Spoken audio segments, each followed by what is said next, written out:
Assalamualaikum warahmatullahi wabarakatuh. Salam sejahtera untuk kita semua. Om Swastiastu dan salam Namo Buddhaya.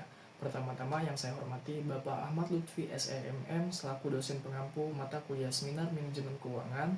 Sebelumnya terima kasih Pak atas kesempatannya. Perkenalkan nama saya Muhammad Fareza dengan NIM 211010503407 dari Program Studi Manajemen Universitas Pamulang.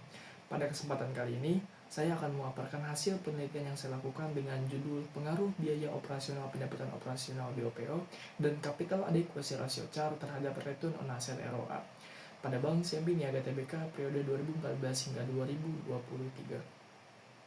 Hal yang melatar belakangi saya melakukan penelitian ini dengan judul tersebut adalah bahwa Bank CMB Niaga merupakan salah satu bank swasta terbesar di Indonesia. Selama periode 2014 hingga 2023, bank ini menghadapi berbagai tantangan yang cukup kompleks, seperti perlambatan ekonomi global, fluktuasi suku bunga, serta pandemi COVID-19. Untuk mengukur kinerja keuangan suatu bank, salah satu indikator yang sangat penting adalah return on asset atau yang kita kenal dengan ROA, yang menunjukkan seberapa besar laba yang dihasilkan dari seluruh aset bank. Dalam penelitian ini, saya fokus pada dua rasio keuangan. Yang pertama ada BOPO untuk mengukur efisiensi operasional bank, dan yang kedua ada CAR untuk menilai kekuatan permodalan bank dalam menghadapi resiko. Penelitian ini saya lakukan karena masih sedikit kajian yang secara khusus membahas pengaruh BOPO dan CAR terhadap ROA pada bank swasta seperti CMB Niaga, terutama setelah masa pandemi COVID-19. Selain itu, sebagian besar penelitian sebelumnya lebih banyak dilakukan pada bank BUMN atau syariah. Maka dari itu, penelitian ini diharapkan dapat mengisi kekosongan tersebut dan memberikan kontribusi baru secara empiris. Dalam penelitian ini, saya menggunakan data sekunder dari laporan keuangan CMB Niaga selama 10 tahun, yaitu dari 2014 hingga 2023. Data BOPO dihitung dari perbandingan antara biaya operasional dengan pendapatan operasional.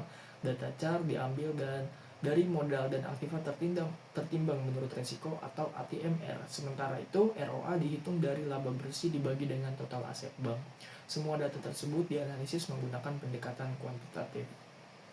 Selanjutnya, return on asset atau ROA adalah rasio profitabilitas yang menunjukkan seberapa efektif perusahaan dalam mengelola seluruh asetnya untuk menghasilkan keuntungan.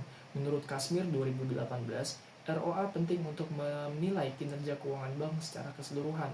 Semakin tinggi ROA, maka semakin baik kinerja bank. Bank Indonesia menyatakan bahwa nilai ROA di atas 1,5% dapat dikategorikan sebagai bank yang sehat.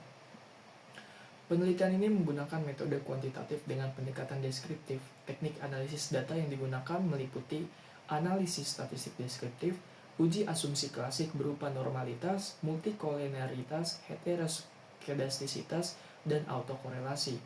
Ada analisis regresi linear berganda serta uji hipotesis baik secara parsial uji T, secara simultan uji F, dan korelasi ataupun koefisien determinasi. Tujuannya adalah untuk mengetahui seberapa besar pengaruh BOPO dan CAR terhadap ROA. Dari hasil uji T atau uji parsial diperoleh bahwa BOPO berpengaruh negatif signifikan terhadap ROA. Hal ini dibuktikan dari nilai T hitung sebesar 12,349 lebih besar dari T tabel yaitu 2,365 dan nilai signifikannya itu 0,0000 yang lebih kecil dari 0,05. Artinya semakin tinggi BOPO maka ROA akan semakin rendah.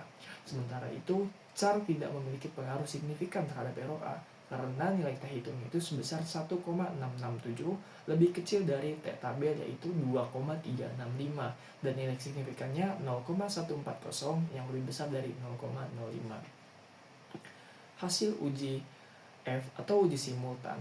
Berdasarkan hasil uji simultan ini diketahui bahwa BOPO dan CAR secara bersama-sama atau secara bersimultan berpengaruh signifikan terhadap ROA.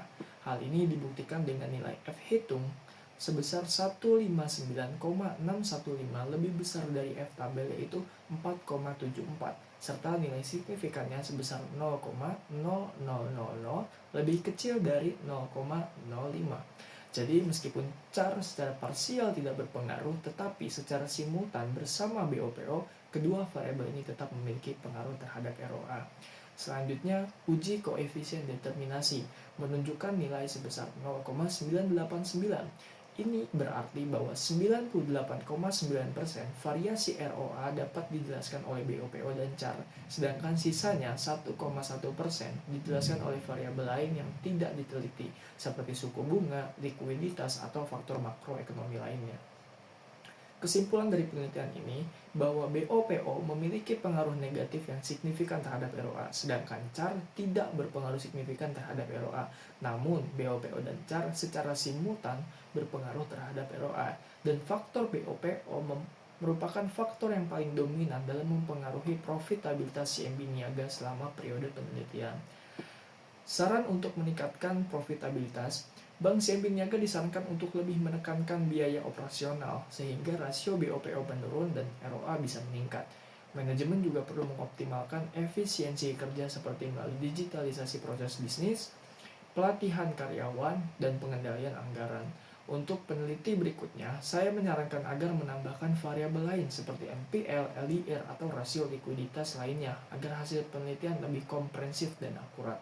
Demikian yang saya dapat sampaikan pada pemaparan materi kali ini. Saya ucapkan terima kasih atas perhatian dan kesempatan yang telah diberikan. Wassalamualaikum warahmatullahi wabarakatuh.